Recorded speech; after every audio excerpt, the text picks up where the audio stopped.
The weather can present traffic hazards. Take rain.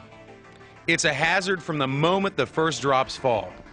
This is when rain first mixes with oil and dust on the pavement. It's very slick. This is what happens. The dirt and oil float to the top of the water. So tires ride not only on the slippery surface of water, but also directly on the even more slippery surface of oil and dirt. It's no wonder so many crashes happen just after it starts raining. Eventually, dust and oil wash away, but plenty of hazards remain. Rain, especially heavy rain, limits your ability to see. It's hard for you to see what's going on, and it's hard for other people to see you. In addition to making it difficult to see, rain keeps roads slippery. Traction becomes a critical issue, and hydroplaning, a real danger. 3 main factors cause a car or truck to hydroplane: speed, tread depth, and water depth. The faster your car or truck goes, the more traction you lose on a wet surface.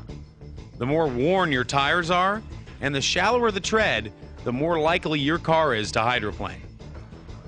Even a thin layer of water can cause your car to lose traction. But as the water gets deeper, you lose traction sooner. It all happens in a space no bigger than the bottom of a size 9 shoe. Now picture this. It's a smooth roadway. There's moderate rain, and you're traveling at 60 miles per hour. Under these conditions, each tire has to move away about 1 gallon of water every second. All in a space no bigger than this shoe. Each gripping element of the tread is on the ground even less time, 1/50th of a second. During this fleeting moment, the gripping element must move the water from beneath the tire and then grip the road surface. If this doesn't happen, your car may likely hydroplane. When a car hydroplanes, the most important thing that someone needs to remember is don't panic. First, do not brake or accelerate suddenly.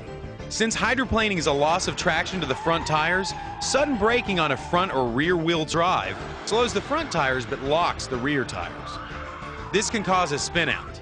Also, sudden acceleration on a front or rear wheel drive may take the vehicle straight ahead. This could be dangerous if the vehicle is pointed toward the edge of the roadway. According to some driving experts, what you should do depends on the type of vehicle you're in. Listen for the type of vehicle you drive. A front-wheel drive with an anti-lock brake system and traction control system. Front-wheel drive without an anti-lock brake system and traction control system. A rear-wheel drive with an anti-lock brake system and traction control system. If you begin to hydroplane in one of these types of cars, then some driving experts suggest you do this. Look for open space and plan to travel in that direction. Stay lightly on the accelerator and steer gently toward the open space which you have identified.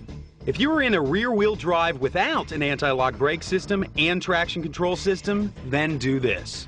Look for open space and plan to travel in that direction. Ease off the accelerator and steer towards the open space which you have identified. Traction control systems, by the way, have been installed in vehicles for a number of years now, but everyone may not be familiar with it. This is a system that prevents tires from spinning under acceleration. If your vehicle has a traction control system, there should be an icon indicating so on your dashboard. Another note, it's important not to have the cruise control engaged in heavy rain due to a sudden acceleration problem.